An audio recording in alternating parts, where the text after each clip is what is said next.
चाहे आध्यात्म हो, धर्म हो, प्रेम हो या भक्ति हो। अगर किसी एक स्त्री की बात आए तो मीरा का नाम अवश्य आता है। मीरा एक प्रकार से सबसे प्रसिद्ध महिला संत हैं और ये बड़े आश्चर्य की बात है कि इन सब चीज़ों के लिए सिर्फ एक ही महिला का नाम आता है। मीरा कृष्ण की भक्त हैं। मीरा कृष्ण से प्रेम करती हैं और उनकी भक्ति ही है जो उन्हें भगवत स्वरूप बनाती है। भक्ति वही जिसमें भक्त भगवान स्वरूप हो, और यही बात मीरा को भगवत स्वरूप बनाती है। प्रेम, भक्ति और योग ऐसी चीज़ें हैं जिनमें एक रूपता आ ही जाती है।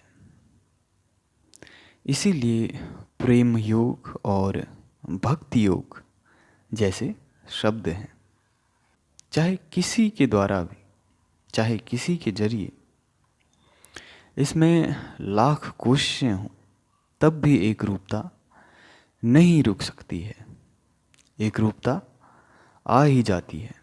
लाख करे किन कोई, चाहे कोई कितने भी प्रयत्न करे, चाहे प्रेमी स्वयं एक रूप ना भी होना चाहे तो भी वो इस प्रक्रिया को रोक नहीं सकता है। इस प्रक्रिया में एक रूपता आ ही जाती है, क्योंकि प्रेम स्वभाव नहीं है। प्रेम सिर्फ भाव है जिसमें स्व पूरी तरह से विलीन हो जाता है, पूरी तरह से मिट जाता है, घुल जाता है। सिर्फ भाव ही भाव रह जाता है। इसीलिए प्रेम पंथ, प्रेम का रास्ता बहुत कठिन बताया जाता है। रहीम कहते हैं कि प्रेम पंथ ऐसो कठिन, सब को निभवत नाही। रही मन मैन तुरंग चढ़ी, चली वो पाबक माही।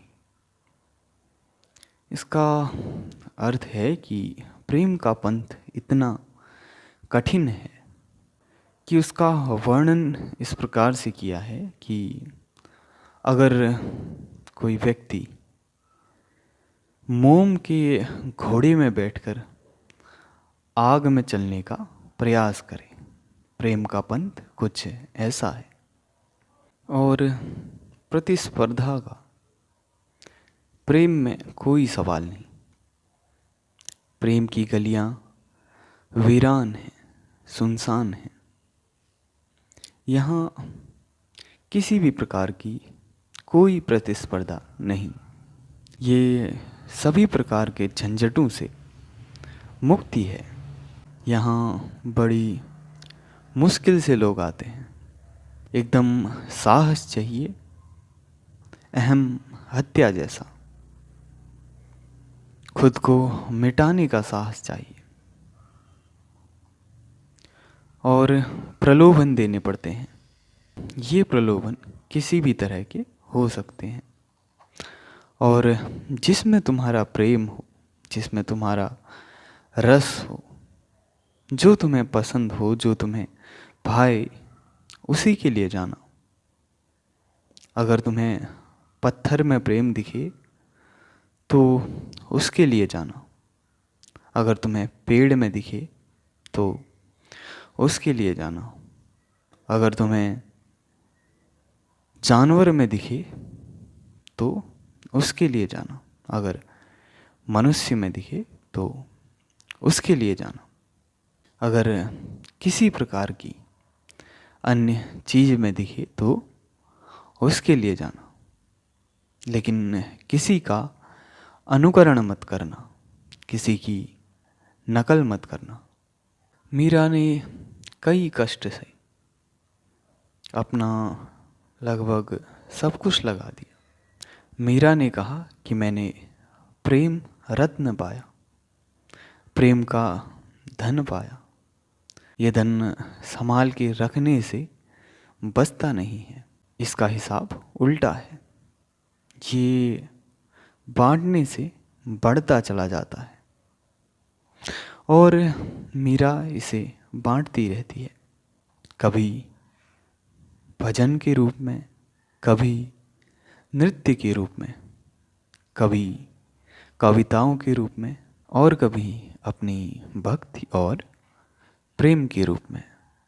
और मीरा का यह नृत्य, ये गीत संगीत एक प्रकार से पिघलने को ही दिखाता है, जैसा कि मोम पिघलता है, वैसे ही ये उसका एक प्रकार का पिघलना है, उसकी एक प्रकार की एक रूपता है जिसे वो स्वयं चाह के भी नहीं रोक सकती है। बस अब ये आखिरी रंग है, इसके ऊपर अब कोई रंग नहीं। प्रेम अधूरा सा लगता है, ये ऐसा ही है, क्योंकि ये भाव है, इसमें स्व तो नहीं है और इसे पूर्ण करने की कोशिश करना भी व्यर्थ है। जो पहले से पूर्ण है उसे पूरा करने की कोशिश करना बेकार है। ये भरने से खालीपन को, आज़ादी को पाने की कोशिश करना है। मीरा कहती है कि बसो मोरे नैनन में नंदलाल। मीरा कहती है कि कृष्ण से अब उन्हें देखने से उसकी प्यास नहीं मिटती, वो उसकी आंखों में बस जाए। देखने से देखने की प्यास मिटती है, प्रेम की नहीं। सुनने से सुनने की प्यास बुझती है, प्रेम की नहीं। छूने से, स्पर्श करने से स्पर्श करने की प्यास बुझती है, प्रेम की नहीं। और साथ रहने से या दूर जाने से भी प्रेम की प्यास नहीं मिटती है। प्रेम की प्यास सिर्फ प्रेम से ही मिट सकती है, प्रेममयी होने से मिट सकती है। इसीलिए मोह में आकर जो भी प्रयास किए जाते हैं, बस घृणा का दूसरा रूप बन जाता है। इस दुनिया में जीने का, आनंदित होने का, सुख प्राप्त करने का, उन्नति करने का, जीवन में उठने का प्रेम ही एक तरीका है। ऐसा तरीका है जिसमें तुम दूसरे को सुख दो तो तुम स्वयं सुखी हो जाओगे। अगर तुम दूसरे को आनंदित करो तो तुम स्वयं आनंद से भर जाओगे। अगर तुम दूसरे को उठाने की कोशिश करो तो तुम स्वयं भी उठ जाओगे। कई कोशिशें होती हैं प्रेम को कहने की, लेकिन आज तक कोई नहीं कह पाया कि मैं तुमसे प्रेम करता हूँ। कई कोशिशें होती हैं प्रेम को सिखाने की, प्रेम को दे सकने की, लेकिन आज तक कोई भी प्रेम नहीं सिखा पाया। लेकिन प्रयास फिर भी होता है और प्रेम भी कुछ ऐसा ही है। मीरा बेसुध है, मीरा कृष्णमयी है, मीरा एक प्रकार से दुनिया के लिए मृत जैसी है, लेकिन मीरा जीवित है, मीरा के पास प्रेम है।